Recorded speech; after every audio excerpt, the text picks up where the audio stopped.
New Jersey is the most densely populated state in America. You are almost never truly alone. Yet somehow, amidst the millions of people, a select few still vanish without a single trace.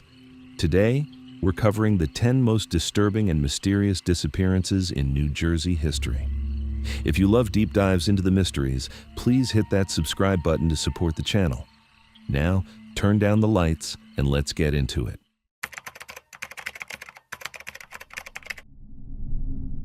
Here's a question for you. What if your grandmother vanished off the face of the earth 41 years ago, and you didn't find out about it until you took a casual DNA test on a whim one weekend? That's how this story got uncovered. Not by a police investigation, not by a missing persons unit, not by a journalist, by a 20-something granddaughter in 2019 sitting at her laptop, hitting submit on an ancestry website, and watching her family's deepest, darkest secret detonate right in front of her. Because Roberta Ann Michaels Hopkins, known to her loved ones as Birdie, walked out the front door of her Camden, New Jersey home in February 1981.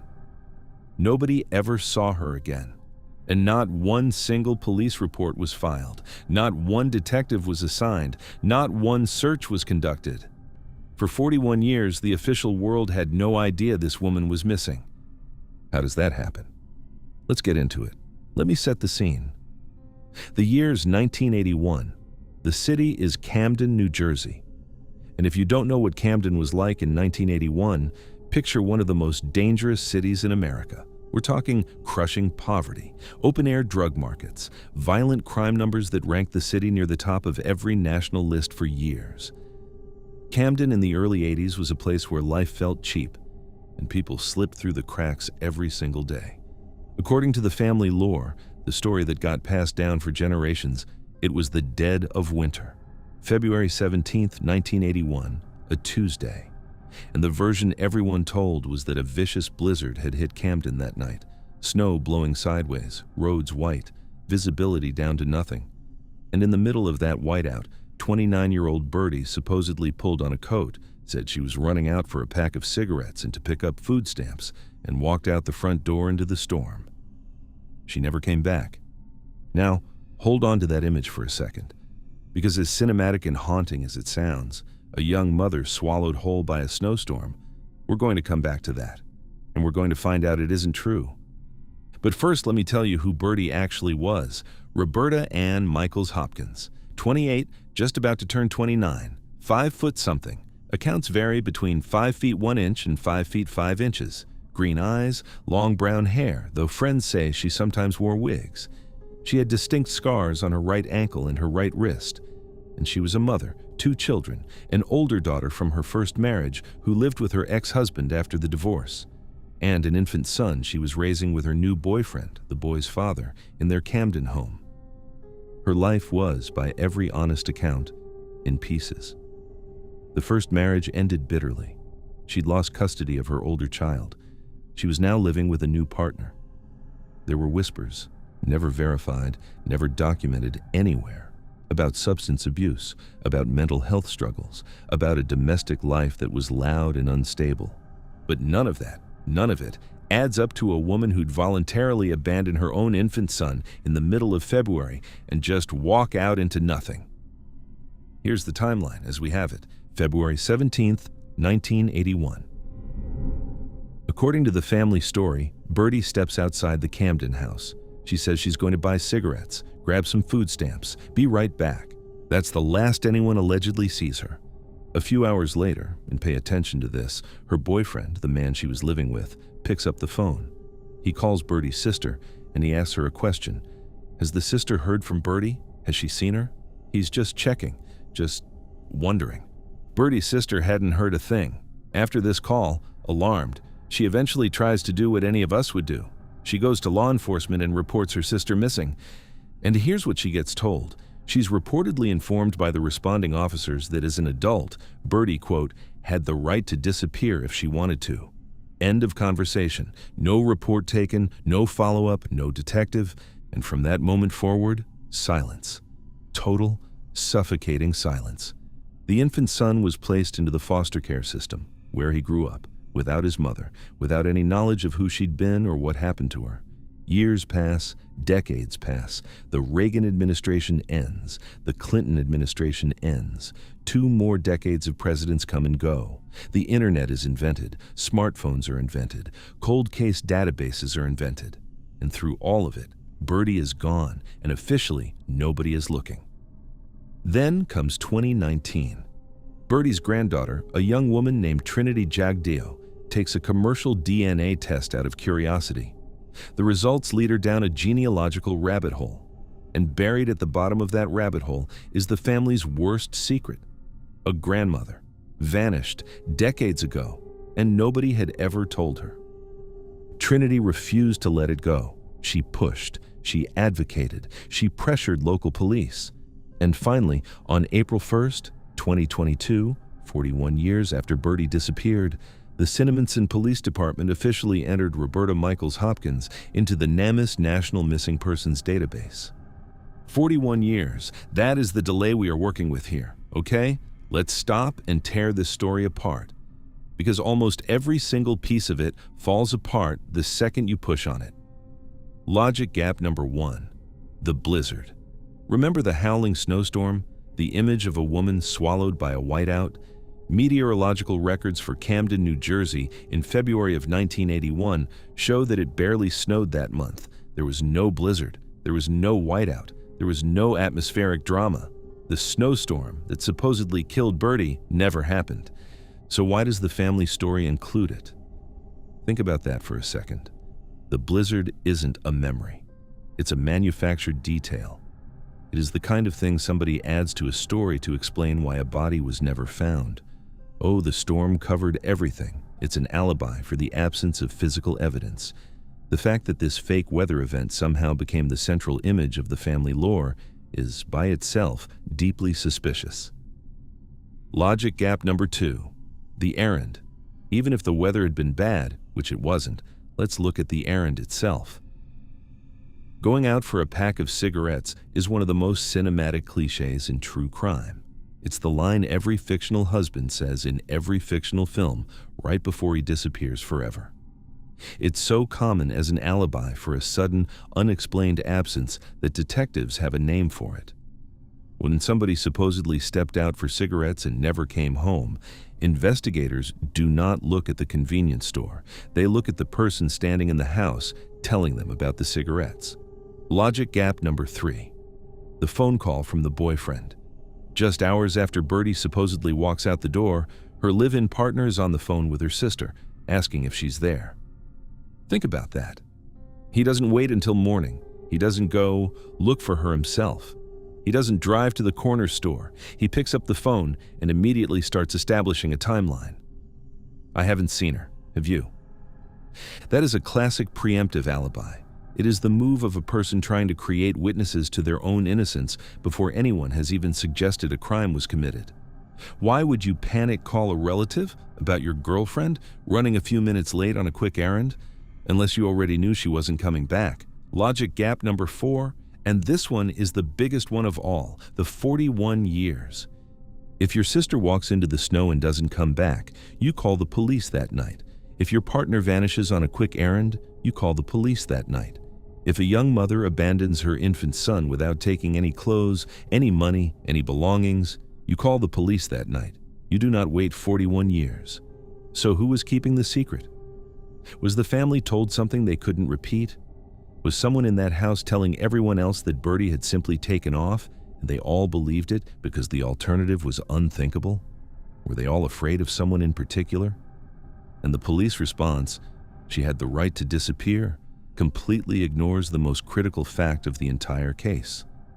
She left behind a baby, an infant son, who became a ward of the state. A 29-year-old woman does not abandon her child without taking a single dollar, a single document, a single piece of clothing. That is not what voluntary disappearance looks like. That is what foul play looks like.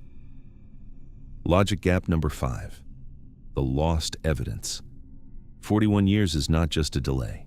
It is the wholesale destruction of any investigation that could ever be done.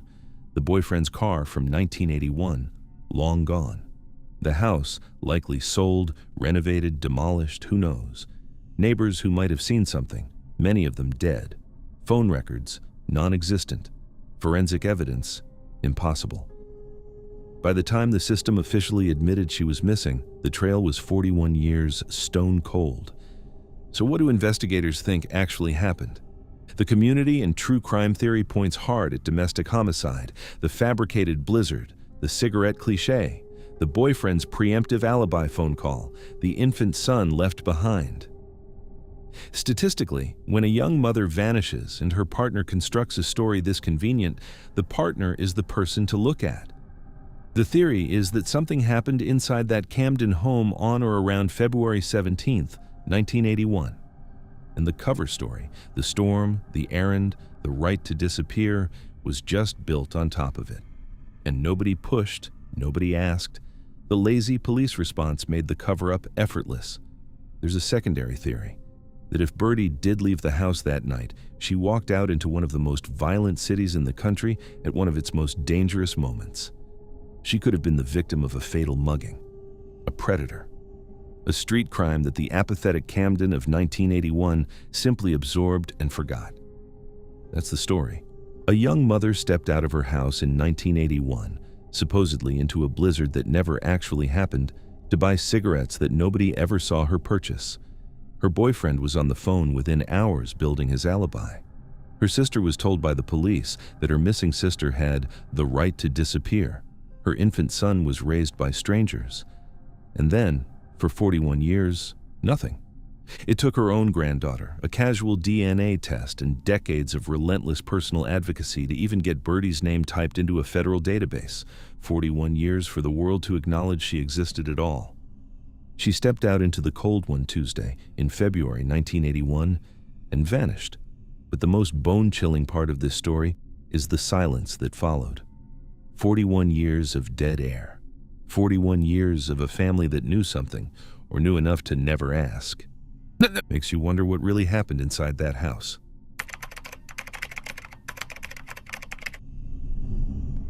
Eight minutes. That is the entire mystery. That is the whole case.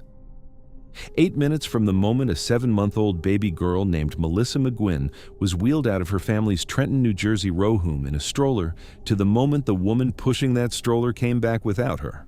8 minutes is the time it takes to make a sandwich, to check your mail, to walk to the end of your block and back, and inside that tiny, impossible window, somewhere on a crowded city street in broad daylight in March of 1988, a 7-month-old baby ceased to exist.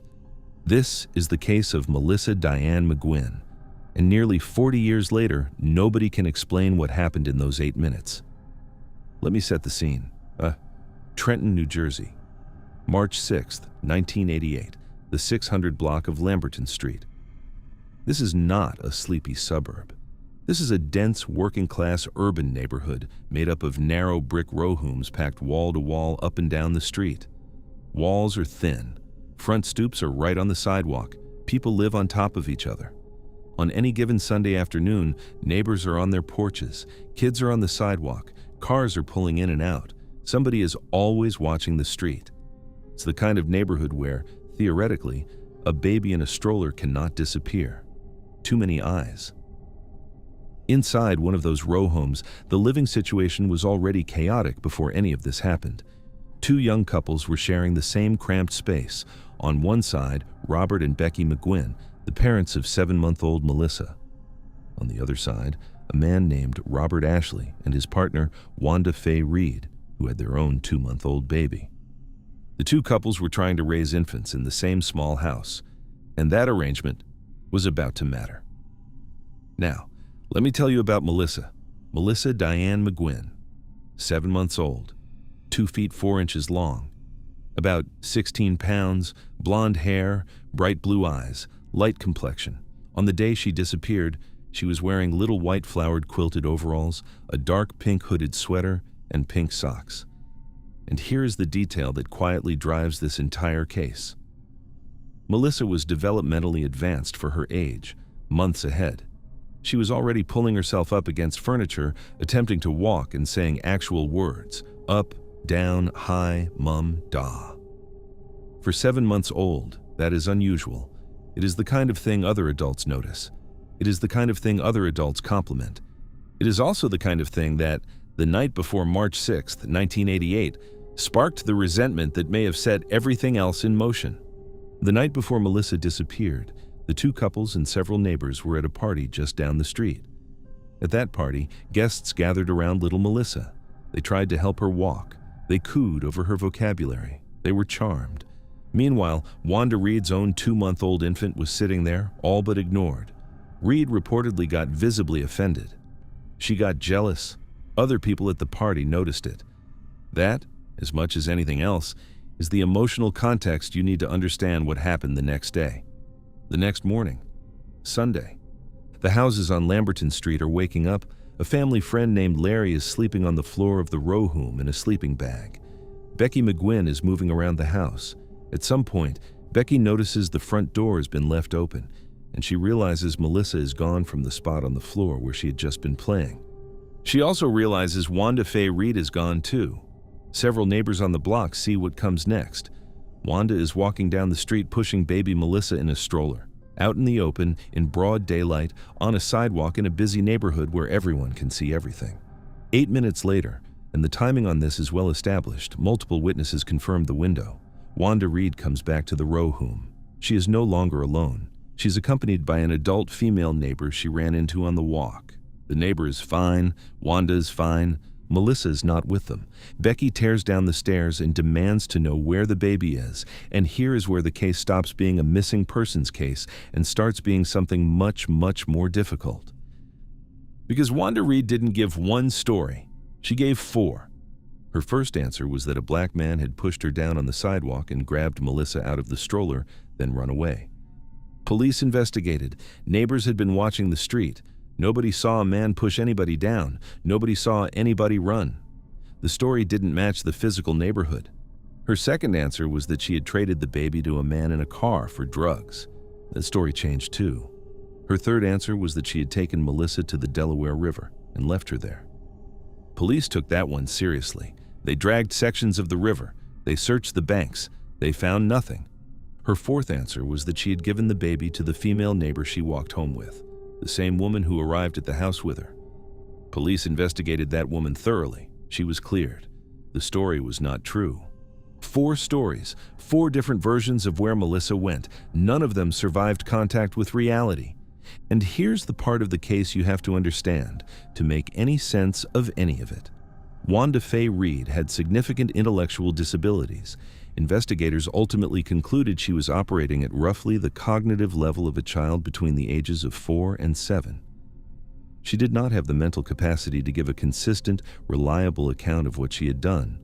She was calibrating each story to what she thought the person in front of her wanted to hear.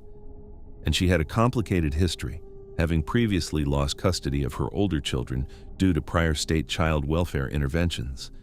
So you have a suspect who is almost certainly involved, and a suspect who almost certainly cannot tell you what she actually did.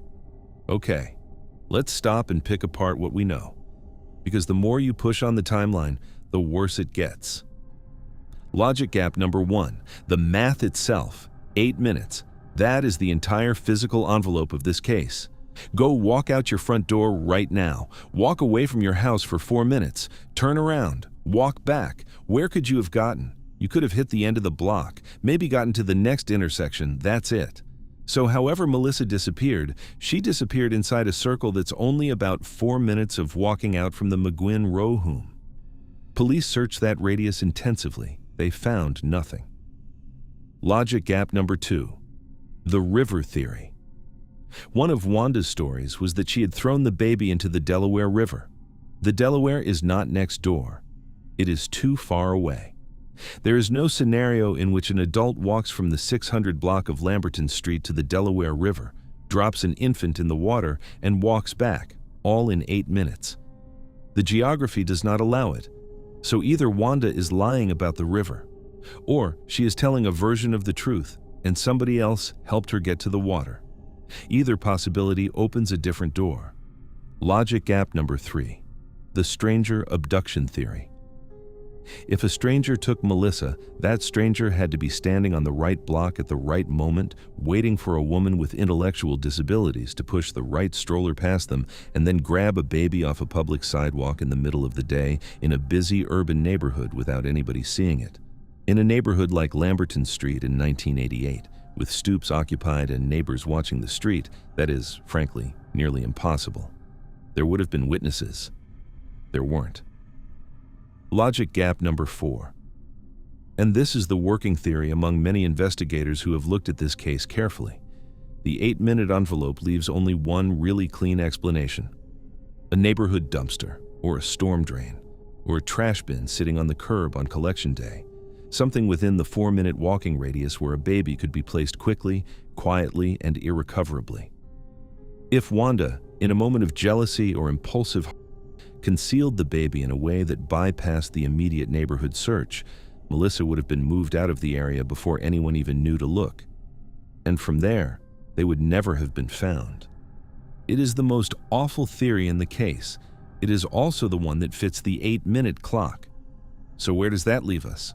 Wanda Faye Reed was charged with kidnapping. She was found legally incompetent to stand trial because of her cognitive disabilities. She was remanded to a psychiatric facility. She has never been able to tell anybody in any consistent way what she actually did with Melissa. Melissa's mother, Becky McGuinn, was cleared.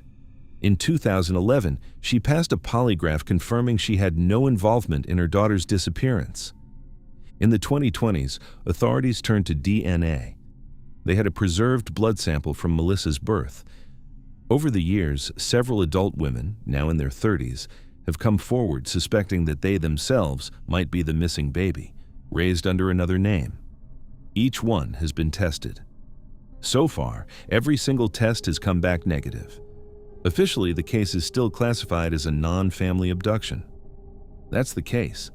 A 7-month-old baby was wheeled down a busy Trenton sidewalk in broad daylight by a roommate whose own infant had been overshadowed at a party the night before. 8 minutes later, the roommate came back without the baby. She gave 4 different stories about what happened and could not tell the truth in any of them. The police dragged the river. They searched the block. They found nothing. Nearly 40 years later, no body has ever been recovered. No identity has ever come forward as the grown-up Melissa. The dumpster theory has never been confirmed. The river theory has never been confirmed. The stranger theory has never been confirmed.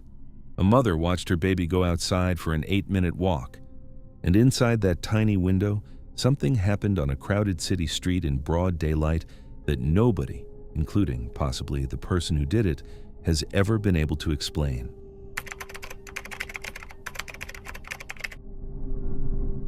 $10,000 might be a lot of bread, but your daughter's life is the buttered topping.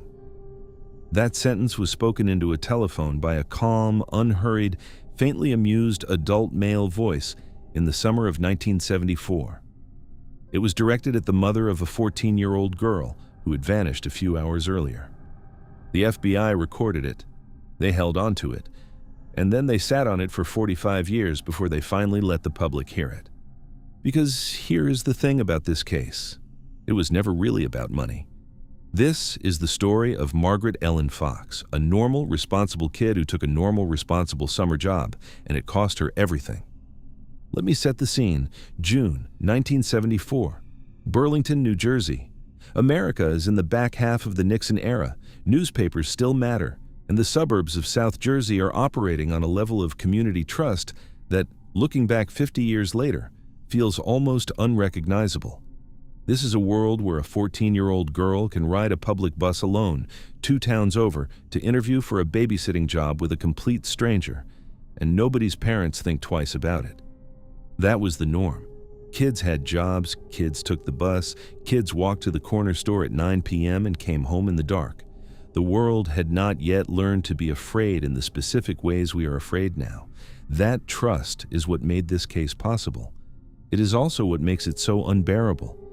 Because somewhere out there, lurking inside that exact culture, was a man who had figured out exactly how to weaponize it.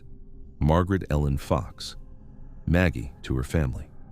Born February 4th, 1960, 14 years old. She was small, about 5 feet 2 inches, around 105 pounds, brown hair, bright blue eyes, a face full of freckles. She wore these very distinctive hexagonal eyeglasses. And one detail that would have made her impossible to misidentify in person, her 2 top front right teeth were missing. By every account, Margaret was the kind of kid you'd want your own kid to be. Responsible, polite, motivated. She wanted her own spending money. She wanted to be useful. So in early June 1974, she did what enterprising teenagers in 1974 did.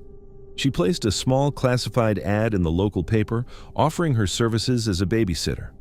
That ad is where the horror starts. Here is how the trap was built. On June 19, 1974, a man called the Fox family home. He identified himself as John Marshall. He said he had a 5-year-old son who needed watching, and he was prepared to pay $40 a week. $40 in 1974 for a 14-year-old? That's an enormous amount of money. That's a serious summer job. Margaret was thrilled the job was on. But John Marshall did not just book Margaret and hang up. Over the next several days, he kept calling.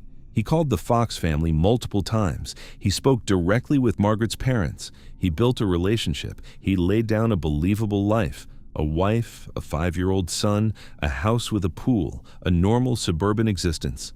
He kept finding little reasons to push the start date back. At one point, he told the Fox family that his mother-in-law had just died and he needed to attend the funeral, so could they please reschedule? The family was understanding. Of course they were. People dying is what life is. Eventually, the meeting was set for June 24th. Marshall instructed Margaret to take the public bus from Burlington over to Mount Holly, where his wife would meet her at the corner of Mill and High Streets in a red Volkswagen.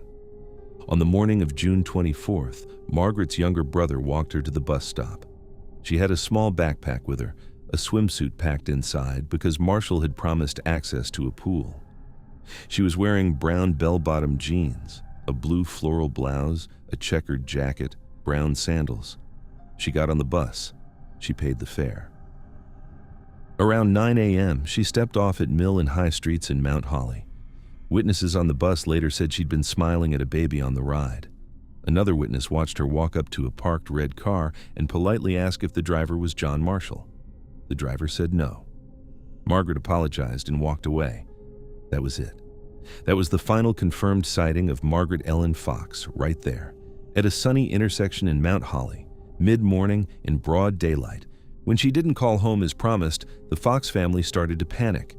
They dialed the contact number John Marshall had given them. The phone rang. A stranger answered. And here is where the family realized something was very, very wrong. The number Marshall had been calling from, the number he had given them, was a public payphone inside an A&P supermarket in Lumberton. That number didn't belong to anyone. It never had. By that point, the FBI was already moving. They came to the Fox house and tapped the line, and later that same day, the phone rang. Margaret's mother picked up. The voice on the other end was calm. It was clear. It was almost theatrical in its delivery, and it said, "10,000 might be a lot of bread, but your daughter's life is the buttered topping." $10,000, working-class family, recorded, forever. And then, silence. He never called back. He never gave instructions for a drop. He never followed up about the money. The threat was made, the performance was delivered, and then he simply went dark. Okay, stop. Let's actually look at what is happening here, because every single piece of this is wrong in a very specific way. Logic gap number 1. The whole babysitting setup. If you genuinely need a babysitter for your kid, who do you ask? You ask the teenager next door. You ask your sister's daughter.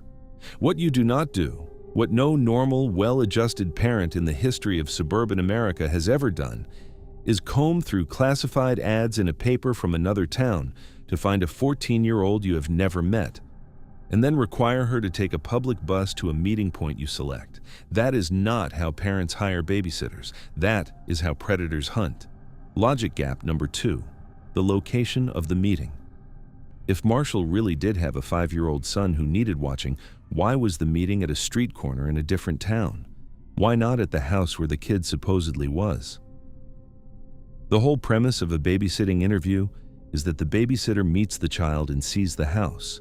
Instead, he wants her to step off a bus alone in a place she's never been and trust that some wife in a red Volkswagen will pull up. The meeting point is the trap. The house doesn't exist.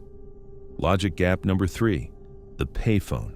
The number Marshall gave the Fox family, the one he was calling them from for days, turned out to be a public payphone inside a grocery store.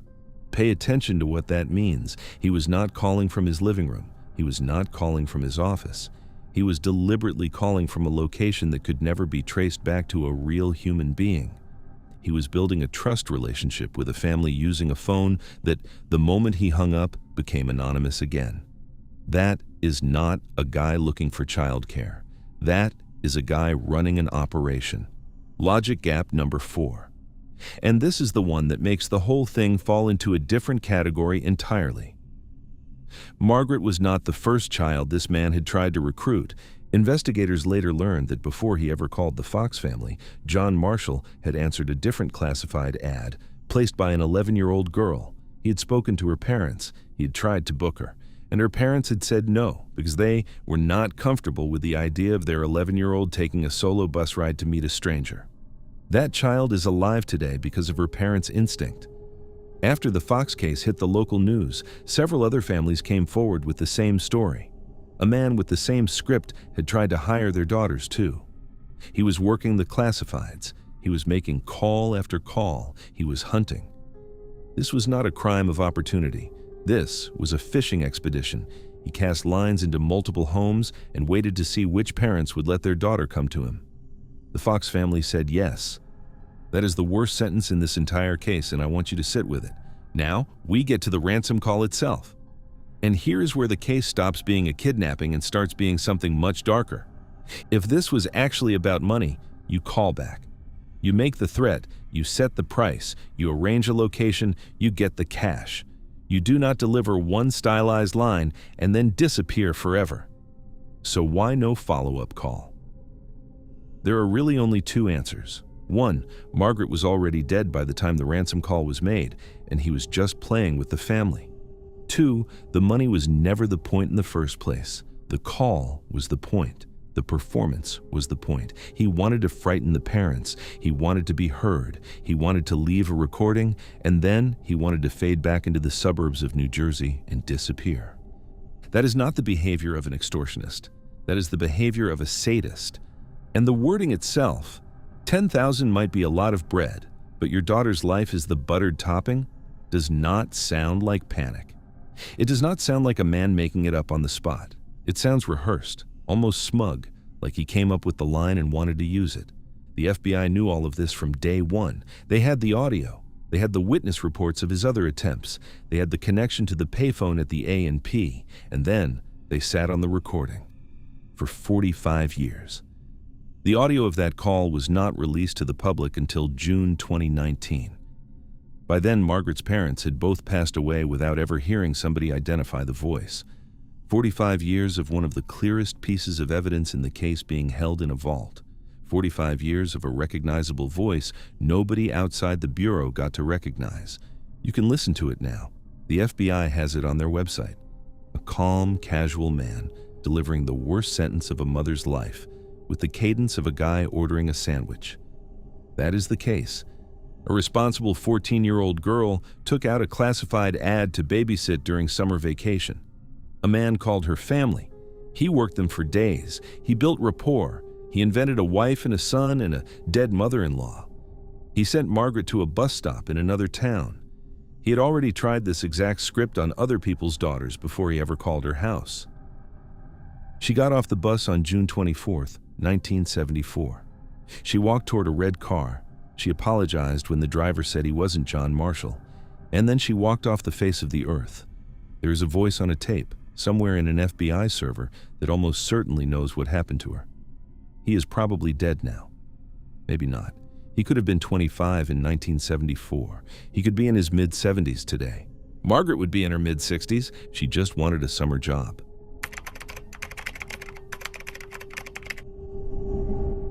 Imagine this. You walk out of a crowded, noisy bar at 2 in the morning. It's February.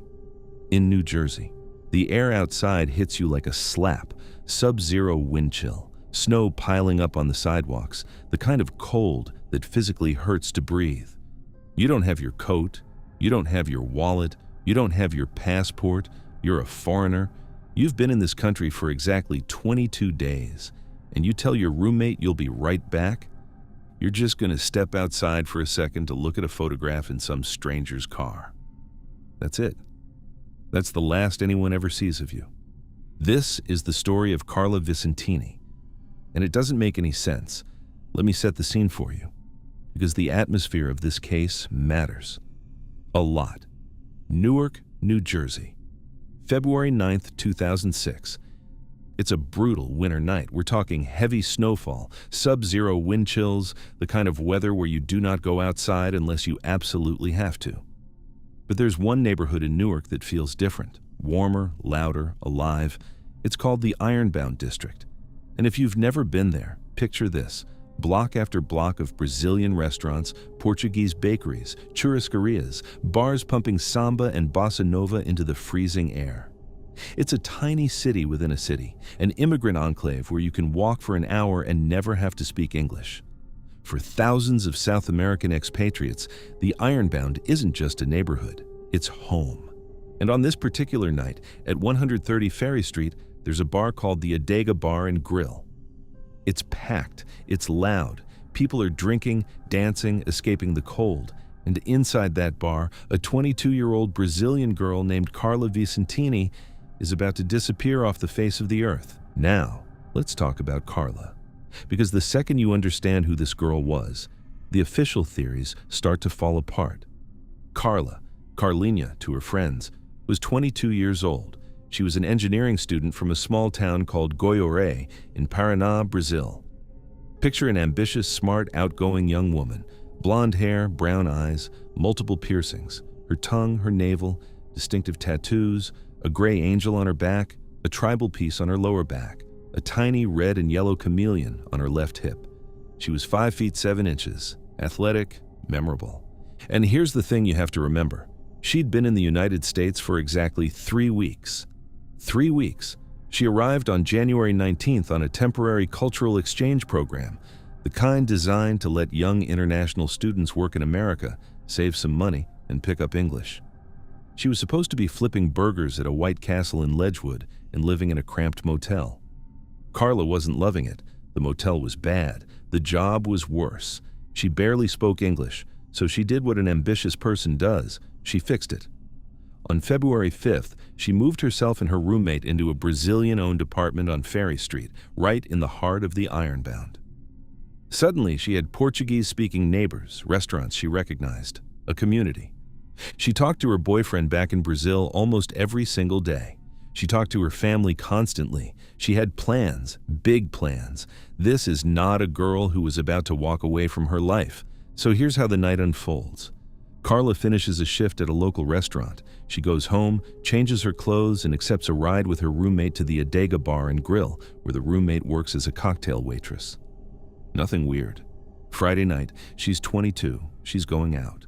Inside the bar, witnesses see her drinking, chatting, laughing. At some point, she starts talking to a guy. White male, mid-30s, about 5 feet 8 inches, stocky build and around 200 pounds, light eyes, short salt and pepper hair. Nobody at the bar recognizes him. He's not a regular. Now, this is where it gets strange. At some point during the conversation, Carla walks up to her roommate behind the bar and tries to physically hand her a piece of paper. A handwritten note. Her roommate is slammed. It's a busy Friday night, so she just sets the note down on the counter. Doesn't read it. The note is later lost. Never seen again. Hold on a second. Let's look at that again. A young woman is sitting at a bar talking to a stranger, and she physically writes something down and tries to pass it to her friend. What does that look like to you? That is not casual. That is a girl trying to communicate something she can't say out loud. A name, a warning, a plan. We will never know what was on that note. And then, sometime between 1 o'clock and 2:30 a.m., Carla leans over to her roommate and says something very specific. She says she's going outside, to this guy's car, to look at a photograph, and then she promises she'll walk home. The apartment is just a few blocks away. She walks out the front door of the Adega Bar and Grill. And that's it. That is the last confirmed sighting of Carla Vicentini. Okay, stop right there, because this is where the official "she went with a stranger willingly" theory completely falls apart. Here's the first logic gap. When investigators eventually got into Carla's apartment on Ferry Street, what do you think they found? Her heavy Hugo Boss winter coat, neatly stored inside the apartment. Now think about that for a second. It's a freezing February night in New Jersey. Sub-zero wind chill, snow on the ground, and Carla walked outside without her winter coat? Maybe you can buy that if she was only stepping out for 30 seconds to glance at a photo and come right back. But if she actually intended to go anywhere with this guy, anywhere at all, why would any rational human being leave their winter coat behind in that kind of weather? And then there's the bigger one, her passport. Her Brazilian passport was sitting right there in the apartment, her wallet too. Let me explain why this is enormous. Carla is a foreign national. She's been in this country for 22 days. Her passport is the single most important piece of paper she owns. It's her legal identity in the United States. It's the only document that lets her work, that lets her fly home, that proves she exists in this country at all. You do not, and I mean do not, walk away from your life and leave that passport behind. Ever. A girl planning to run off with a guy takes her ID. A girl planning to start a new life takes her passport. A girl who has been here 3 weeks and barely speaks English absolutely does not abandon the only document that proves she's allowed to be here. So the coat and the passport tell us something very specific. They tell us Carla almost certainly intended to come back. The story she told her roommate was real to her. Step outside. Look at a photograph. Walk home. That was the plan. Which leads to the second logic gap, the photograph itself. Let's actually look at that excuse for 1 second. It is 2 in the morning. It is freezing outside. And a strange man wants to show you a photo. So you walk out of the warm bar all the way to his car in the cold to look at it? Why couldn't he bring the photo inside? Why couldn't he pull it up on his phone? It was 2006. Phones had picture screens. Why does it have to be in his car? Because it doesn't have to be. The whole point of the photograph excuse was to get her isolated, to get her alone, away from witnesses, away from her roommate, out into the dark, freezing street where nobody could see what happened next. That's the only reason that excuse makes sense. It was bait. And then there's the other layer of this nightmare. The roommate's landlord, a 75-year-old man who owned the building. In the days right before she vanished, Carla had been telling her boyfriend in Brazil that this man was making her deeply uncomfortable. She was terrified of him. She was actively making plans to move out that very week, and on the night she disappeared, this landlord told police 3 completely different stories. First, he was asleep and heard nothing, then he heard footsteps. Then suddenly he admitted he actually saw her coming and going from the apartment. And 4 days after she vanished, he flew to Brazil. So where does that leave the FBI? They took this case seriously, very seriously. They put a $20,000 reward on it. They classified it as a kidnapping. The official theory leans hard toward an abduction by the man at the bar, possibly funneling Carla into an international human trafficking network. And honestly, that scenario is terrifyingly plausible. You have a foreign girl, recently arrived, limited English, vulnerable, no deep community ties. To traffickers, she would have looked like a perfect target. 3 weeks in, nobody to miss her quickly, nobody who knew the neighborhood, nobody who could speak to American police without a translator. But here's the thing. There's a competing theory that a lot of investigators and online sleuths can't shake. Because the coat and passport in the apartment suggest Carla actually made it home that night. She survived the bar encounter. She walked the few blocks back to Ferry Street. And then, somewhere between the front door and her bedroom, something happened. People who follow this case closely think the landlord, faced with a young woman about to leave and expose him, did something to her inside that apartment. His shifting story, his sudden trip to Brazil. It all reads wrong. And then, there's the darkest theory of all. The Long Island serial killer was active in this exact period.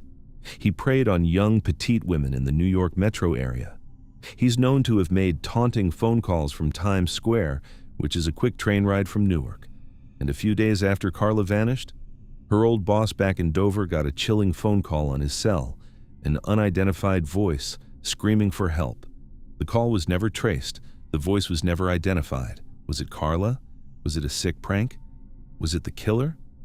We have no idea. That's the whole story. That's everything we have. A bright 22-year-old girl from Brazil flew to America with big dreams of learning English, saving money, and seeing the world. She lasted 3 weeks. She stepped out of a crowded, warm bar at 2 in the morning to look at a photograph in a stranger's car. She left her coat behind. She left her passport behind. She left a handwritten note that nobody bothered to read. And she walked right off the face of the earth.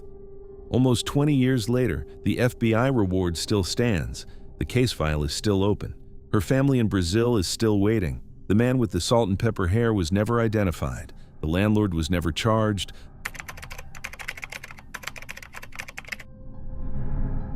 There is a piece of digital video recorded on a stranger's GoPro camera that exists somewhere in a New Jersey State Police evidence locker. The footage is from April 13th, 2024. It shows a 37-year-old woman standing alone in the middle of a flooded dirt track deep in the Pine Barrens. Her car is stuck behind her. She is approaching the vehicle the GoPro is mounted on. She is asking for help. The driver of that vehicle declines. They drive away. They leave her standing there in the mud. That woman's name was Danielle Evelyn Lopez. As far as anybody can verify, she was never seen alive again. This is the most modern case I'm going to tell you about. Every other case in this series happened in a world without smartphones, without GoPros, without dash cams, without Wawa security footage. Danielle's case happened in 2024. We have more evidence on her than on almost any other missing woman in New Jersey history. And somehow, 2 years later, we still have no idea what happened to her. Let me set the scene. The New Jersey Pine Barrens. If you have never been, you cannot really imagine the place from a map. The Pine Barrens cover more than 1 million acres of southern New Jersey. That is not a forest. That is an empire of forest. Pine trees in every direction. Sandy soil, tea-colored cedar swamps, unpaved roads that look identical to each other and twist into networks so confusing that even GPS routinely fails out there. Cell service is, for most of the interior, simply not a thing that exists. People go in to camp, people go in to ride dirt bikes, people go in for solitude, and every once in a while, somebody goes in and does not come out. In April of 2024, Danielle drove herself into one of the most isolated sections of all of it, Penn State Forest, on a track of unpaved sand and mud called, with almost theatrical cruelty, Lost Lane. Lost Lane is the kind of road where you can drive for a quarter mile and not see another vehicle, where your tires sink into wet sand, where the trees close around you on both sides, where, if your car stops moving, you are very suddenly extremely alone. And on April 13th, 2024, that is exactly what happened to Danielle. Now let me tell you about Danielle. Danielle Evelyn Lopez, 37 years old, 5'4", about 135 pounds, brown hair, green-brown eyes. She normally wore prescription glasses, originally from Puerto Rico, a mother of 4. Resilient in a way that is genuinely difficult to describe. She had endured the unimaginable loss of 2 of her own children in the years before her disappearance, and was, by every account from her family, still standing, still functional, still living. She liked being outdoors. The trip into the Pine Barrens was, on paper, a camping weekend. She had explicitly told her mother, Sue Quackenbush, on the phone the night before, that she was going camping with her boyfriend of 7 years. That detail is important. Hold on to it. On the morning of April 13th, security cameras at a Wawa convenience store on Route 72 in Vincenttown caught Danielle grabbing coffee. The footage shows her alone, by herself, no boyfriend in frame. Later that afternoon, she was spotted driving her blue 2008 Hyundai Accent down Lost Lane. Alone. Around 6 in the evening, her car hit a deep, flooded, muddy section of the track. The Hyundai bogged down. She could not get it out. She was stuck. That is the moment the GoPro footage exists for. A couple driving past in another vehicle, off-roading through Penn State Forest, has their camera rolling. Danielle, on foot in the mud, walks up to them. She asks for help getting her car out. The audio and visual of this is preserved. It is real. It exists. And the couple says no. They drive away. They leave her standing in the woods as night falls. According to unverified accounts that circulated in the months after her disappearance, an unknown Good Samaritan supposedly came along after dark, towed the Hyundai out of the mud, and helped Danielle.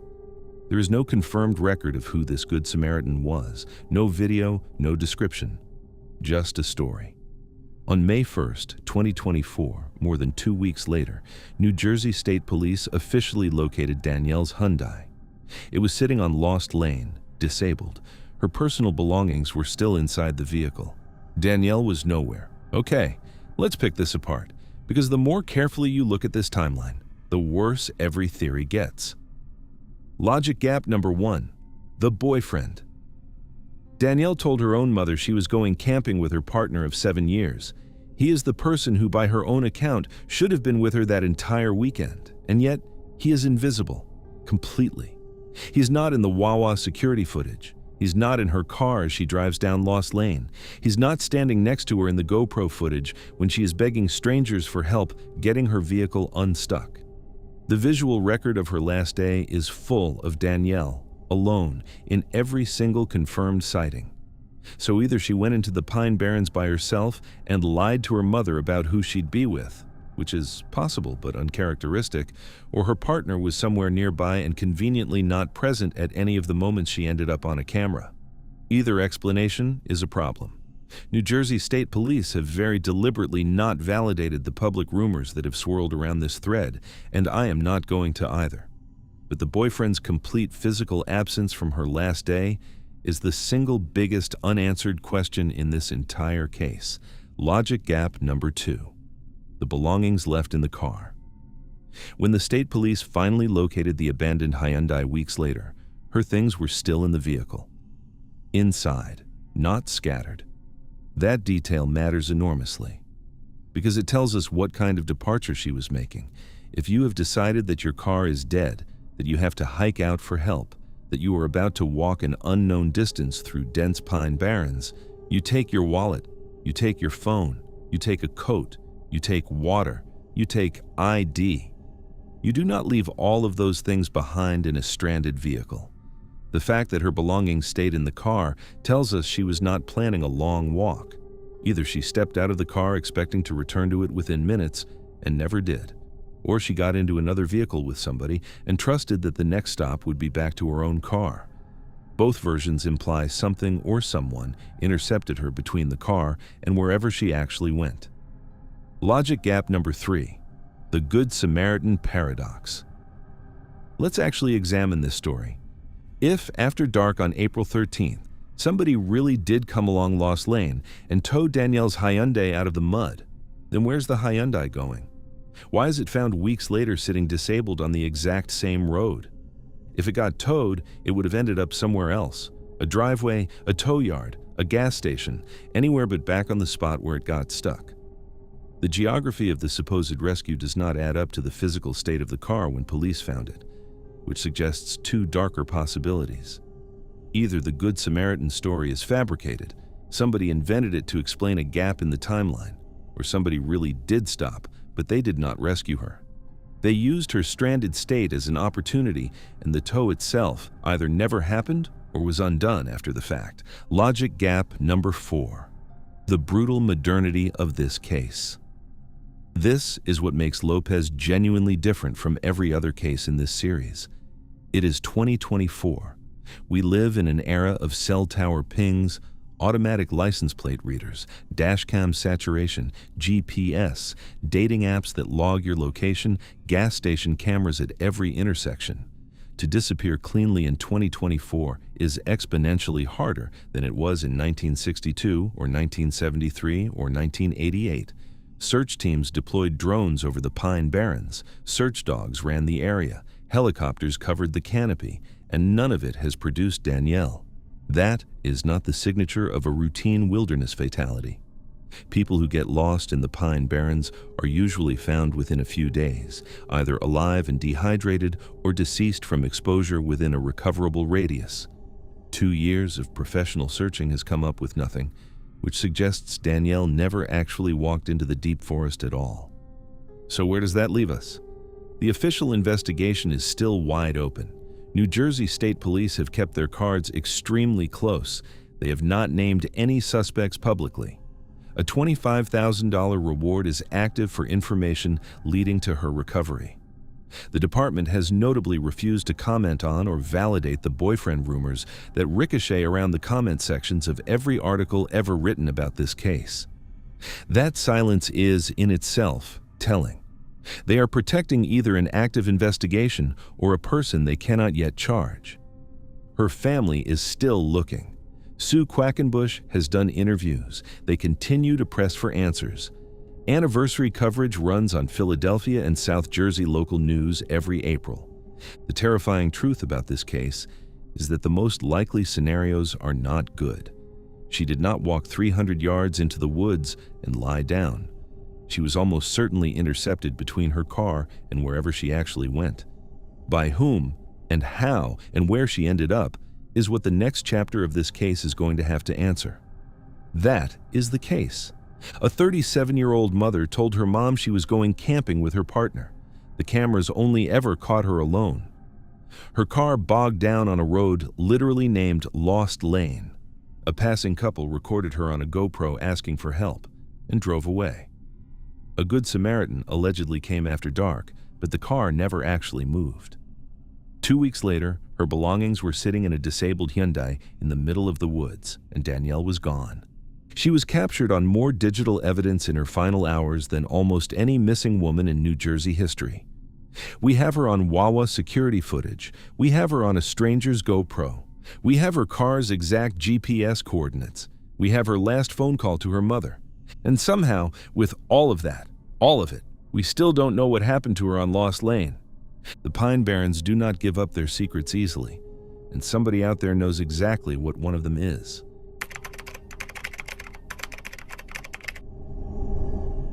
Picture this, an 18-year-old girl, 6'2", star athlete. She just landed a college volleyball scholarship. She is 1 month away from leaving for school. And she is terrified of the dark. Not doesn't like it, terrified. Won't walk to the bathroom at night without leaving a light on. We're talking real, clinical nyctophobia. Now picture that same girl, barefoot in her underwear, walking 4 miles through pitch-black New Jersey woods, across train tracks, through briar patches, over jagged piles of railroad gravel, alone, at night. It doesn't make sense. None of it makes sense. And yet, that is the story the state of New Jersey is officially telling about Tiffany Valiante. This is one of the most controversial cold cases in the country right now. Let's get into it. It's July 12th, 2015. Summer. Mays Landing, New Jersey. The weather is warm and humid, the kind of perfect summer night where every porch light is on and every backyard smells like charcoal and chlorine. Across the street from the Valiante family home on Tilton Road, a graduation party is in full swing for Tiffany's cousin. Family everywhere, kids in the pool, volleyball going in the yard, music, laughter. Tiffany is right in the middle of it all, talking enthusiastically about her future, about college, about a kitten she and her half-sister are secretly planning to adopt as a birthday surprise for her mom. This is not a girl in crisis. The day before, she'd literally tweeted about feeling content with her life. Now let me tell you about Tiffany, because the second you understand who this girl was, the official ruling falls apart. Tiffany Ida Mae Valiante, 18 years old, standing 6'2" with the build of a serious athlete, because that's exactly what she was. A middle hitter on the volleyball court, just good enough to earn a scholarship to Mercy College in New York that fall. Among her friends, she was the empathetic one, the anchor, the kid everyone went to when they needed someone to talk to. Earlier that year, Tiffany had come out as a lesbian. There had been some friction with her parents, typical teenage stuff, and the family had even gone to counseling together. But by July, things were calm. She was looking forward. She had a future planned out in front of her. And here's the detail you have to hold on to for the rest of this story.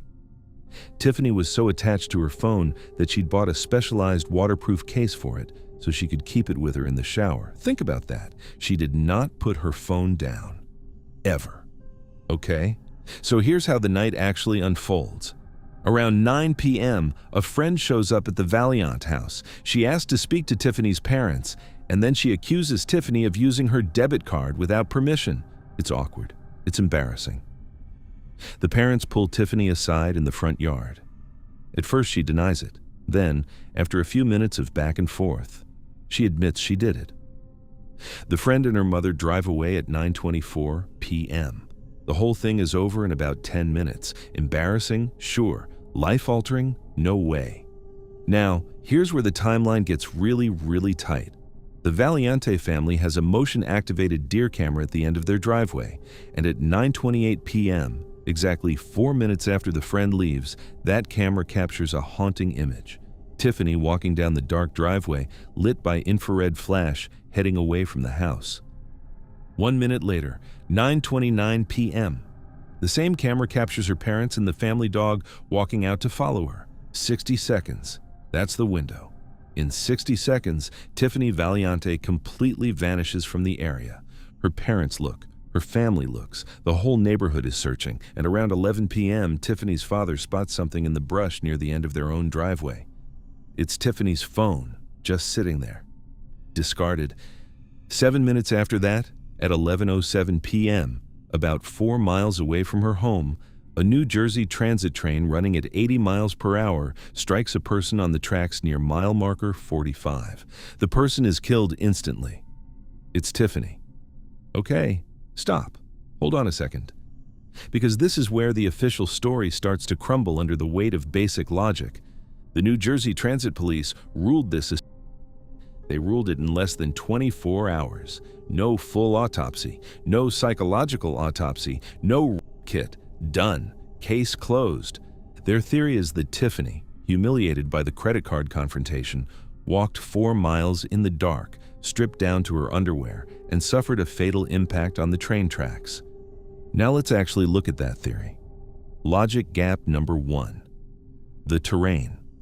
The route from her driveway to those tracks is not a sidewalk. It is not a paved trail.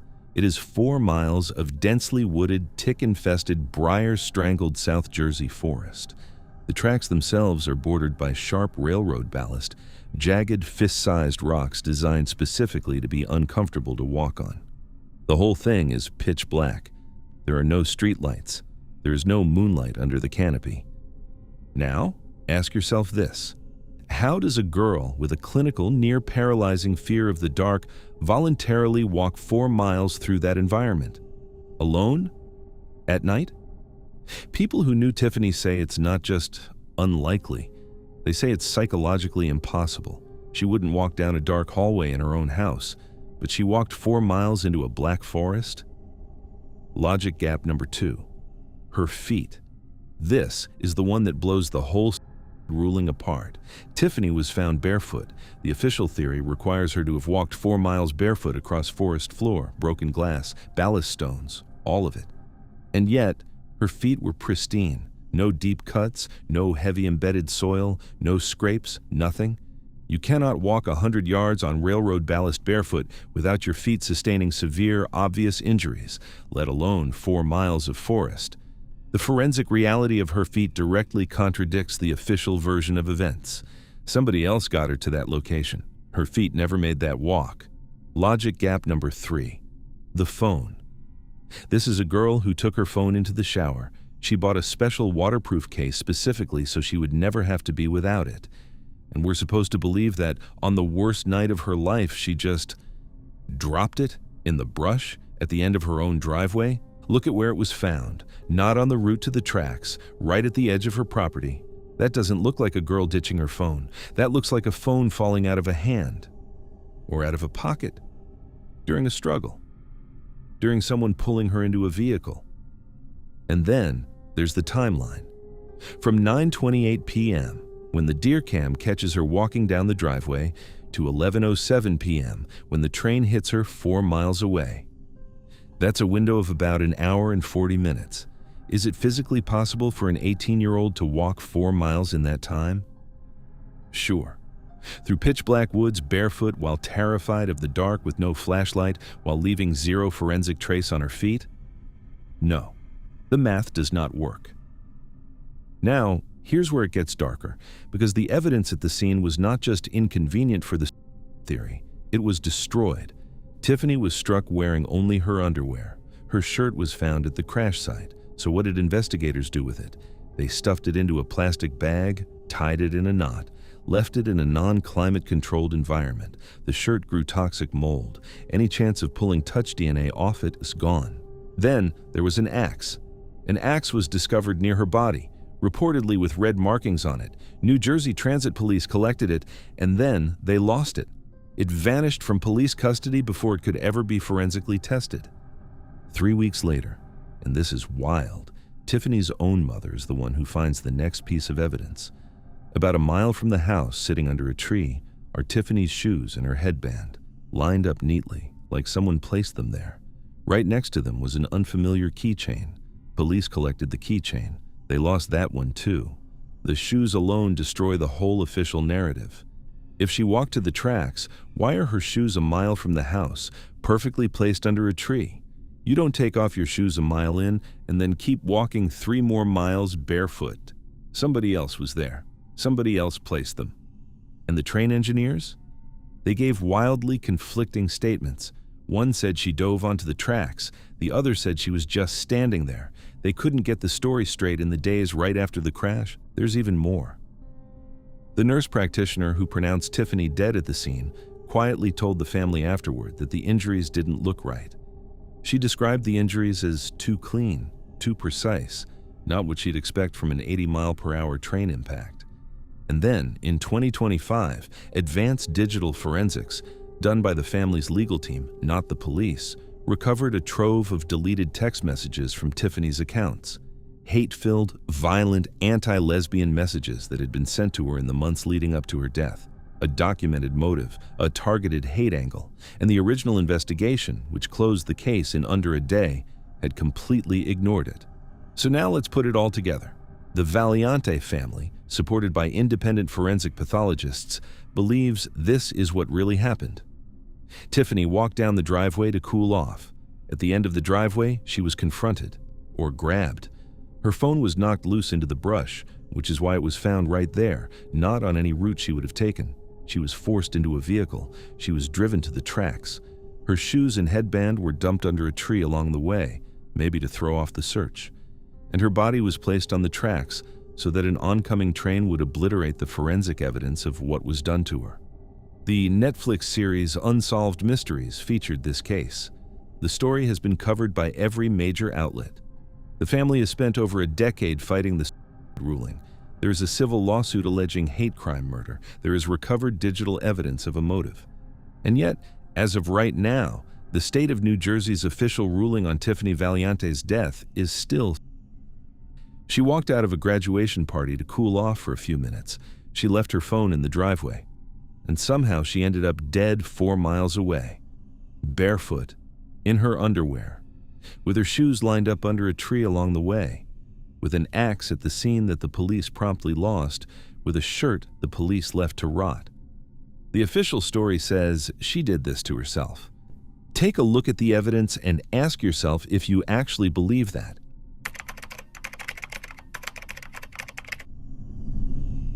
Picture this. Late afternoon, November 25th, 1991. A small beach town in southern New Jersey. The sun is already starting to go down. That's how late November works at this latitude. The air smells like smoke. There's a brush fire burning in the marshland a few blocks away. Fire trucks parked on the side roads, neighbors standing on porches to watch the column of gray rising over the trees. And on a stretch of sandy brush, exactly 75 yards from a quiet residential house, somebody is about to find something they really did not want to find. A child's sneaker. Left foot only. White. Just sitting there. Alone. That sneaker belonged to an 11-year-old boy named Mark Joseph Heimbaugh. Earlier that afternoon, he had walked out of his front door to go watch the firefighters work. He never walked back. 34 years later, That single shoe in the sand is still the closest anyone has ever come to him again. Let me set the scene. Del Haven, New Jersey. Late November 1991. If you don't know Del Haven, picture a small bayside community on the Cape May County Peninsula. Off-season. The summer tourists are long gone. The vacation rentals are boarded up.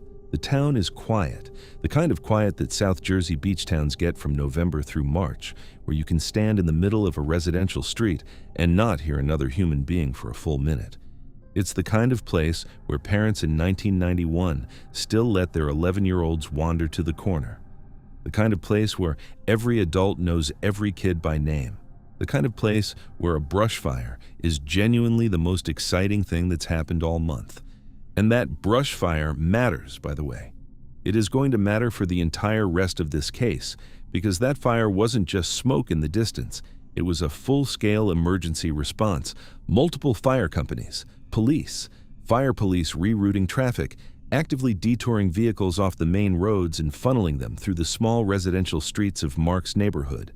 Streets that, on any normal Monday afternoon in late November, would have had almost no traffic at all.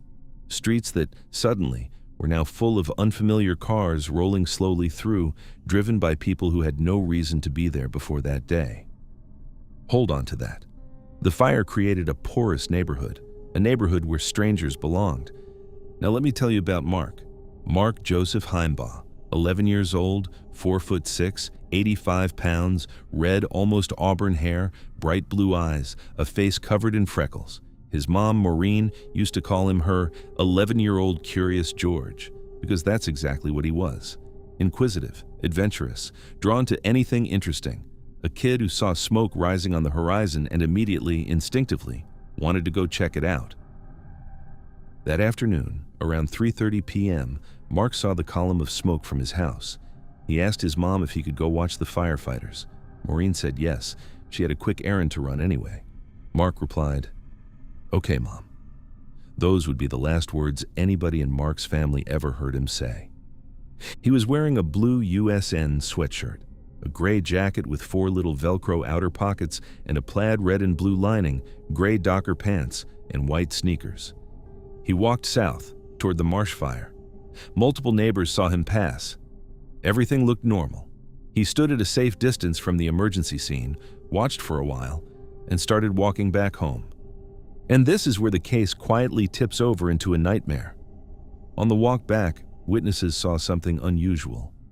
Mark stopped, and he started talking to 2 unidentified men sitting in a small white or gray car.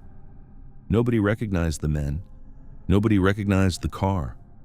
They were strangers, exactly the kind of strangers the fire detour had quietly delivered into the neighborhood. A separate witness reported seeing Mark walking alongside an unfamiliar young girl about his own age. That girl was never identified either. A few minutes after that, a park guard at the nearby county park spotted Mark near the playground. He was alone. That sighting is the final confirmed time anybody saw Mark Joseph Heimbaugh alive. Around 5 p.m., Maureen got home from her errand. Mark wasn't there. She started knocking on doors. Neighbors started looking. Within an hour, half the town was searching, and later that evening, in the sandy brush along the route toward the Delaware Bay, searchers found 1 shoe. The left sneaker, white, slightly turned, sitting in the brush like it had been dropped or thrown or knocked off in a struggle, 75 yards from Mark's own front door. That's it. That is the entire physical evidence trail of this case. 1 shoe, 75 yards, nothing else. Okay, let's pick this apart, because the lone left sneaker by itself completely rewrites the entire story. Logic gap number 1. Think about how you actually take a shoe off. You sit down, you loosen the laces, you pull it off your foot, you set it down. You don't accidentally produce a single shoe out in a sandy stretch of brush. That's just not a thing that happens by itself. So how does 1 sneaker, alone, end up in the brush near the route from the fire to his house? There are really only 2 answers. 1, Mark was grabbed. Someone lifted him off the ground or dragged him toward a vehicle, and the violence of that motion popped the sneaker off his foot. That actually happens a lot in real abductions involving children. The shoe is the first physical thing to go because kids' shoes are notoriously loose. 2. The shoe was put there, deliberately. Mark's mother, Maureen, has openly theorized that whoever took her son left the sneaker in the brush specifically to throw search dogs off the real scent trail, to make everyone look toward the beach when Mark was actually being driven in the opposite direction. Either answer is horrifying, and both answers point in the same direction. Mark didn't lose that shoe on his own. Logic gap number 2. The dogs. Searchers brought in tracking dogs that evening to try to follow Mark's scent from the area of the shoe. The trail those dogs picked up, by the accounts that came out of the search, led off the brush and toward a road, and then stopped. Just stopped. Scents don't simply evaporate. When a tracking dog's trail ends abruptly at the edge of a road, every canine handler in the world reads that the same way. The subject got into a vehicle. There is no other explanation. A child does not walk to the edge of a road, vanish into thin air, and leave no further trace on the ground. Combine that with the witness reports, the 2 men in the white car, the unidentified girl walking next to him, and the picture starts to take a very specific shape. Mark was talking to strangers in a vehicle on his walk home. Mark's scent trail ends at the edge of a road. Mark's shoe is found in the brush along that same route. You don't need to be a profiler to add those up. Logic gap number 3. The brush fire itself. And this is the one that I cannot fully shake. Was it a coincidence? Maybe. Brush fires happen in South Jersey. Late November is dry. Marshland burns. It could have been an accident, started by a discarded cigarette, started by lightning, started by anything. But here's the thing about brush fires. They are the single most effective civilian distraction tool in existence. A fire pulls every cop, every firefighter, every neighbor, every passerby in one direction. It fills the air with smoke that lowers visibility. It generates noise that drowns out other noises, like a child shouting, for example. It reroutes traffic. It empties the streets 1 block over. If you were a predator looking for a window of opportunity to grab a child off a residential road without anyone seeing it happen, you could not engineer a better distraction if you tried. I am not saying that fire was set on purpose. We don't know. Nobody knows. But the fact is that an emergency response in Mark's neighborhood on that exact afternoon created the precise environmental conditions under which a child could be lifted off a street and never seen again. And that is exactly what happened. So who took him? In 1993, 2 years after Mark disappeared, a former male prostitute came forward to investigators. He claimed that a convicted offender possessed a deeply disturbing piece of media allegedly featuring a who looked strikingly like Mark. Police took the lead seriously. They released a composite sketch of a person of interest that resembled Butkovich, but the tape itself was never recovered. No physical evidence was ever produced that placed Butkovich in Del Haven on the day of the fire. The lead went cold. Butkovich has since died. In 2023, more than 30 years after the disappearance, authorities deployed an artificial intelligence system to process decades of accumulated case files, interviews, witness statements, tips, reports. They were hoping the AI could find a pattern human investigators had missed. So far, the AI hasn't found Mark. That's the case. A curious 11-year-old boy stepped out his own front door on a chilly November afternoon to watch a fire. He walked a few blocks. He came back. He stopped, somewhere along that return route, to talk to people he didn't know, and then he was gone. What he left behind was one shoe.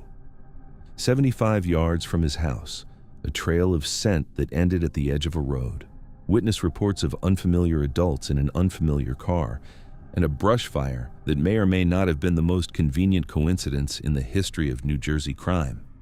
The Heimbaugh family is still waiting. They have been waiting for 34 years now. Maureen has done press appearances every time the anniversary rolls around. Every time, she says the same thing. She just wants to know what happened to her son. He left for a few minutes to go see something exciting. He left exactly one sneaker on the cold sand of a Delaware Bay beach town. And then, somewhere on a residential road in the smoke and the sirens, he walked out of the world. Imagine you're a 21-year-old pharmacy student in the summer of 1973. Your whole life is mapped out in front of you. Senior year is about to start. You graduate next spring. You become a licensed pharmacist. You make good money. You live a comfortable, respectable life. And then, in one stupid moment, you sell some prescription pills to the wrong guy. He turns out to be a cop. You're arrested. Felony charges. Career over. Reputation gone. Future incinerated. So you sit your family down and you tell them point blank that if things ever get really bad with the law, you'd leave and not face it.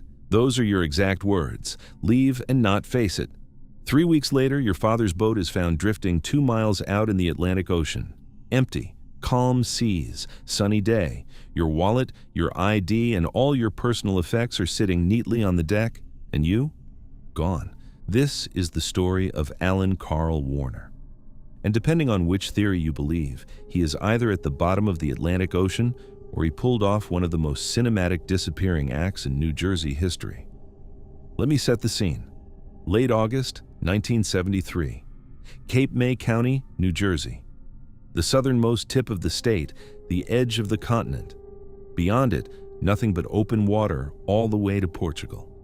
The atmosphere of this case is what makes it so unsettling. It's late summer. Peak vacation season. The Jersey Shore is full of tourists. The boardwalks are packed. Boats are everywhere. Fishing trips, day cruises, families dragging kids out into the surf. The ocean itself, on the morning of August 28th, was glass calm, tranquil, bright. The kind of sea conditions that boaters dream about, that serene, beautiful picture postcard backdrop, is what makes the central image of this case so deeply wrong. Because somewhere out in that gorgeous sunlit summer water, a small motorboat was drifting in slow circles, empty, silent, with nothing inside but the meticulously arranged identity of a young man who had vanished off its deck.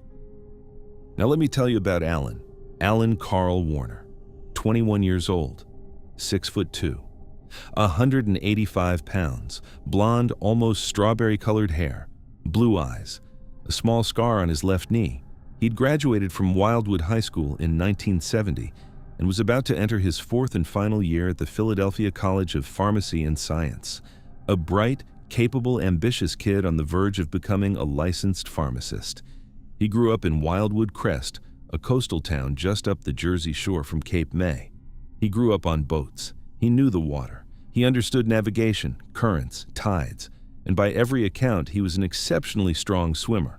Hold on to that. Strong swimmer. Grew up on the water. Knew exactly what he was doing out there. It matters. But underneath that polished image was a fresh, very recent fracture. Sometime in the summer of 1973, Alan, a kid with absolutely no prior criminal record, decided to sell prescription narcotics. We don't know exactly why. Whatever the reason, it was wildly out of character. And whoever he sold to turned out to be an undercover police officer. He was arrested. Felony drug charges. The kind of conviction that doesn't just ruin a summer, it ends a career. No state in the country was going to license a convicted drug felon as a pharmacist. Years of school, tens of thousands of dollars in tuition, the respect of his family, all of it gone in one undercover sting. And here is where the story takes a turn that, in hindsight, looks like a warning shot fired straight at every investigator who would ever look at this case. Days before he disappeared, Alan had a very specific conversation with his family.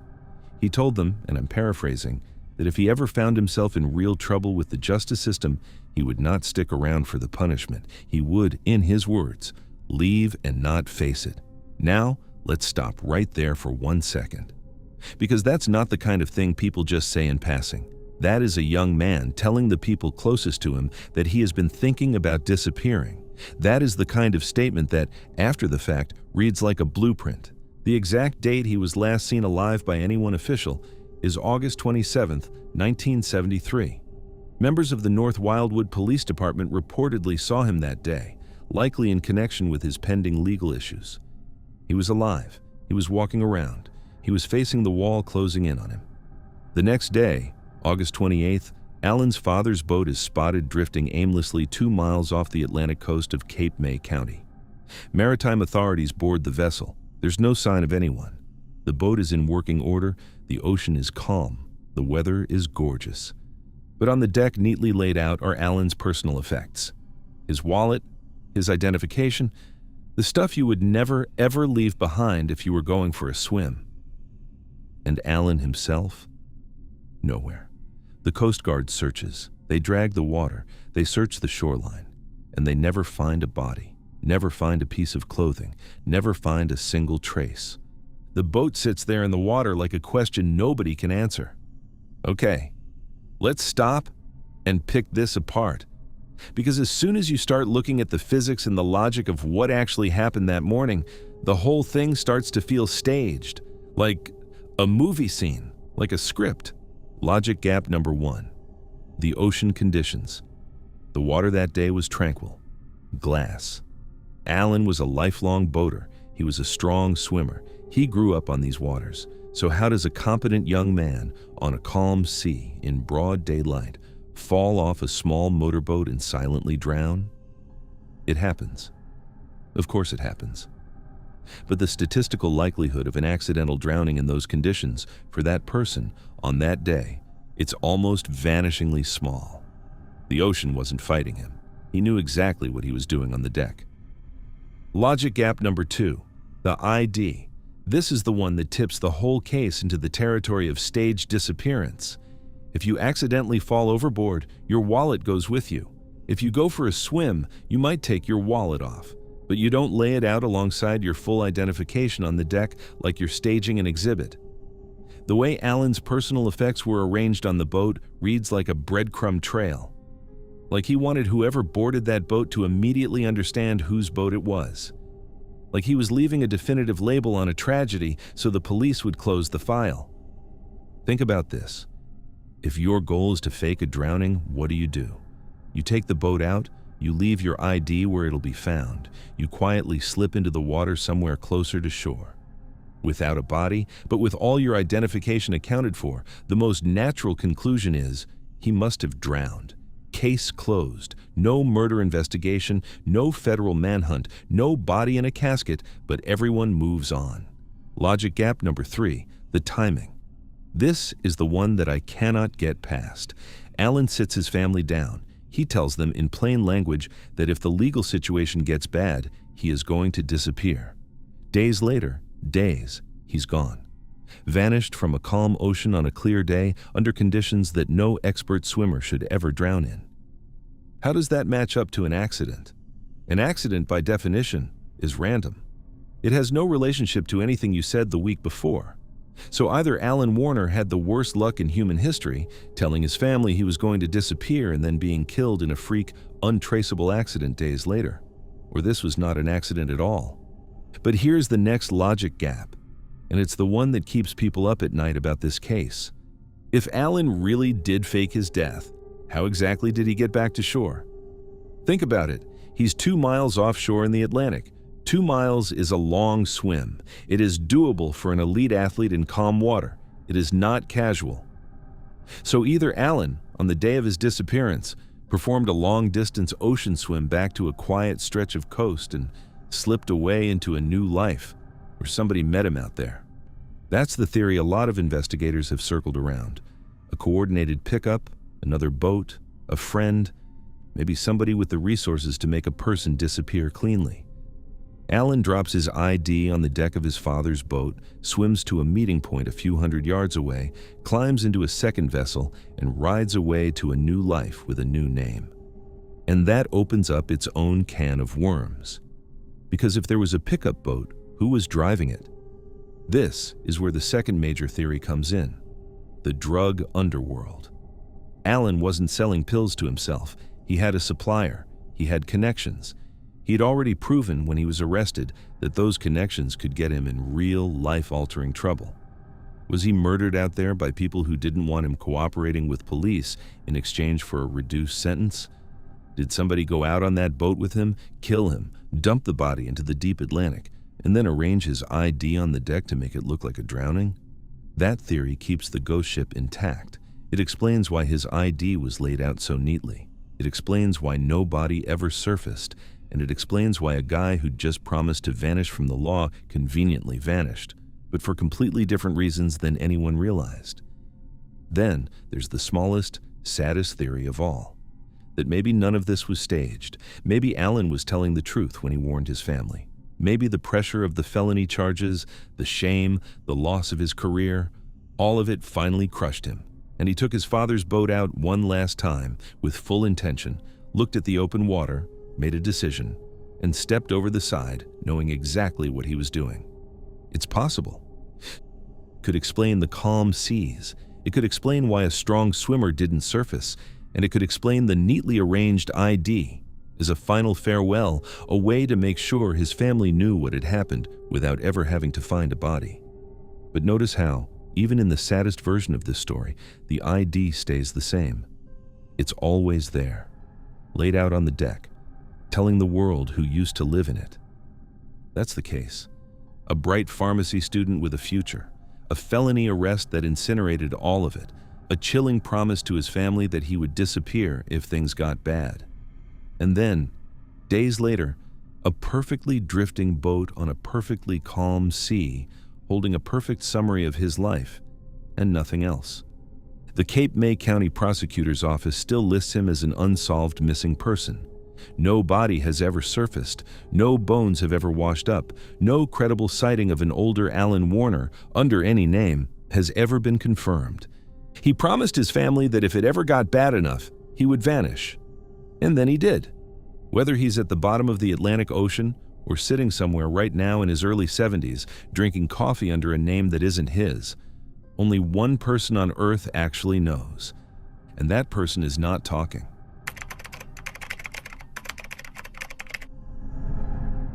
A 2-year-old girl knocks on her own front door. She's standing alone on the porch. She's holding a plastic potted poinsettia plant, the kind of fake flower somebody would have thrown away in a trash can. Her mother opens the door. Her mother asks her where her older brother is. The 2-year-old says, in plain words, that her brother gave her the flower. And then she says that the boogeyman took him. That was Vineland, New Jersey, on December 17, 1962. Exactly 1 week before Christmas, the 2-year-old's name was Jill. Her older brother's name was William Ebenezer Jones, Jr. Billy. He was 3 years old. He has never been seen again. This is the oldest unsolved missing child case in the history of New Jersey, and it is somehow still getting worse the longer you look at it. Let me set the scene. Vineland, 1962, 1 week before Christmas, the kind of weather that makes you put on 2 pairs of socks before you go to the mailbox, frost on every car windshield, lights up on the houses, wreaths on the doors. This was peak Norman Rockwell suburbia. Doors were unlocked. Neighbors knew each other. Toddlers played in front yards while moms watched from the kitchen window. That is a sentence that sounds absurd in 2025. Toddlers played in front yards while moms watched from the kitchen window. But in 1962, that was just life. Nobody locked anything. Nobody thought twice about it. Crime against children was something that happened on the news far away to other people. And looming over this idyllic 1962 neighborhood, just a short drive away, was a single weird landmark, the Palace of Depression. It was a sprawling, half-collapsed castle-shaped structure built entirely out of junk, discarded car parts, mud, scrap metal, salvaged bottles, by an eccentric former gold miner named George Daner in the years between the world wars. It was already a wreck by 1962, a draw for drifters, a place transients camped. Hold on to it. That junkyard is going to come back at the end of this story. Now let me tell you about Billy, William Ebenezer Jones, Jr. 3 years old, just 3 months shy of his 4th birthday. 3 feet, 6 inches, 35 pounds, brown blonde hair, bright blue eyes. He had notably large ears and one really specific identifying mark, a vaccination scar on the back of his left arm shaped like a tiny giraffe. That detail is one of the reasons investigators have always believed they could identify him if he turned up alive somewhere as a grown man. Billy was a gentle, quiet kid. He loved dogs. He loved reading. He loved toy cars. He was not, by his parents' description, especially verbal for his age. He couldn't yet articulate complicated things. He couldn't yet describe a stranger to police. He couldn't yet scream for help in the way that an older child could. On the morning of December 17th, his mother, Evelyn Jones, took Billy and his 2-year-old sister Jill out to do errands. Bank. Quick haircut for Billy. They came home, and around 11:45 a.m., Billy and Jill went out to the front yard to play. The family's 2 dogs, a basset hound named Baby and a collie, were out there with them. Evelyn was inside the house. She was making lunch. She was checking on her infant son, and she was looking out the kitchen window at the kids periodically. At one point, a neighbor saw Billy playing close to the edge of his own property line. The neighbor casually told him to go back closer to his house. Sometime in the next stretch of minutes, and the exact length of the window has never been firmly nailed down, the kids slipped out of Evelyn's direct line of sight from the kitchen window. At about 1 p.m., Evelyn heard a knock at the front door. She opened it, and there was Jill, alone, holding the poinsettia, saying that Billy gave it to her, saying that the boogeyman had taken him. The dogs were missing too. Billy was gone. What happens next is the part that I cannot get out of my head. Evelyn does what any mother in any era would do. She runs out of the house. She is screaming. She is on the street. She is checking yards, calling Billy's name, knocking on doors. And while she is doing this, in absolute panic, on the sidewalk, in front of her own house, an unidentified man rolls up beside her in a green car. He slows down, he rolls down the window, and he asks her calmly, "Are you Mrs. Jones?" Stop. Stop right there. Evelyn, terrified, hyper-focused, brain locked on finding her son, does not answer. She does not respond. The man waits a beat. He rolls the window back up. He drives away. He has never been identified. That is not a neighbor checking on the panic. A neighbor checking on the panic gets out of the car. A neighbor checking on the panic offers to help. A neighbor checking on the panic does not pull up, calmly call you by your name, and then drive off. That is somebody watching. That is somebody confirming. The police were called around 2 p.m. What happened over the next several days became one of the largest immediate search operations in New Jersey history. Bloodhounds shipped in from Philadelphia. The Navy sent helicopters. The National Guard mobilized. The nearby Morris River was dredged. Yards and storm drains and sheds were searched. Somewhere during the search, the basset hound, Baby, was found wandering nearby, soaking wet. That detail set off the immediate fear that Billy had drowned. The dragging of the river intensified. Nothing came up. The dog being wet has always been one of the strangest open threads in the case. There is no record of Billy near water that day. The other theory, and it is bleak, is that Baby tried to follow whoever took Billy as the vehicle drove off, tried to keep up, fell into a ditch or a flooded drainage area or the bank of the river along the way, and then circled back home alone. Okay, let's pick this apart, because every adult theory of Billy just wandered off collapses the second you apply basic physics. Logic gap number 1, the mobility issue. Billy was 3 years old, wearing a heavy, bulky snowsuit, tan high-top crepe-soled shoes, in freezing December weather. The physical reality of a 3-year-old in a full snowsuit is that they basically waddle. They do not cover ground quickly. So if he had simply wandered off, his mother would have caught up to him within minutes. The bloodhounds would have tracked him a block or 2 away. He would have been freezing, crying, and standing on someone's lawn within an hour. None of that happened. The dogs lost the trail. The neighborhood searched every yard. He didn't walk off. He went into a vehicle. Logic gap number 2, the 2-year-old's words. People dismiss this, and they shouldn't. A 2-year-old does not have the cognitive or linguistic capacity to invent a fake kidnapping story. When Jill said the boogeyman took her brother, she was reporting what she had seen in the only vocabulary she had. Boogeyman was the word her toddler brain reached for to describe an unfamiliar, scary adult man. That was an eyewitness account from a child still in diapers, and the poinsettia she was holding had been pulled from a neighbor's trash can, almost certainly handed to her as a distraction. Give the little one a flower to hold, keep her busy, while you take the bigger one. Logic gap number 3, Billy's love of dogs. Billy was 3 years old, quiet, not very verbal, and deeply attached to animals.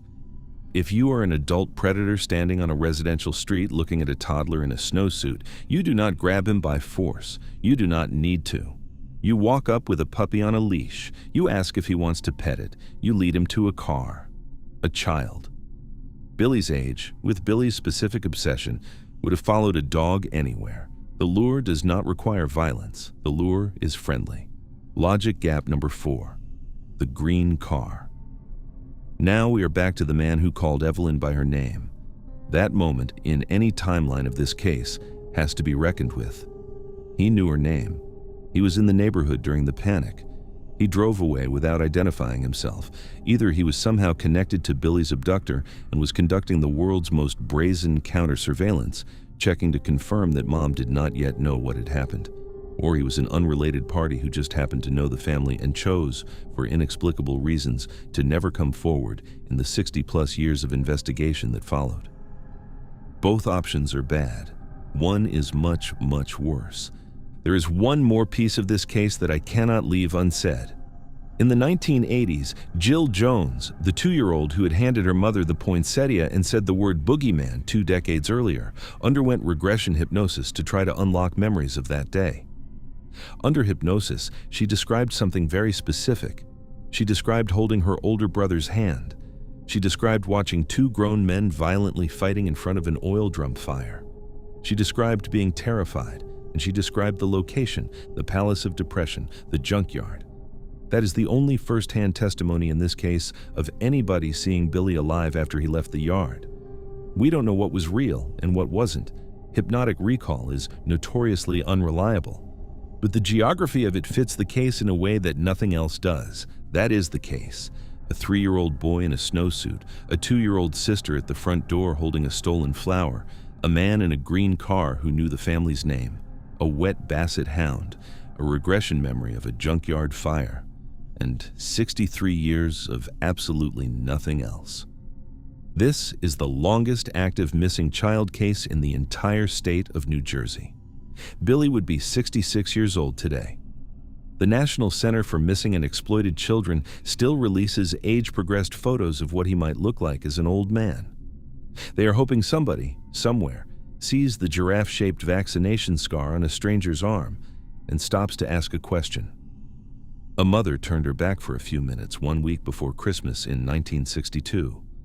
And somewhere, possibly, an old man with a giraffe-shaped scar is sitting down to dinner right now, with no idea that his life isn't actually his.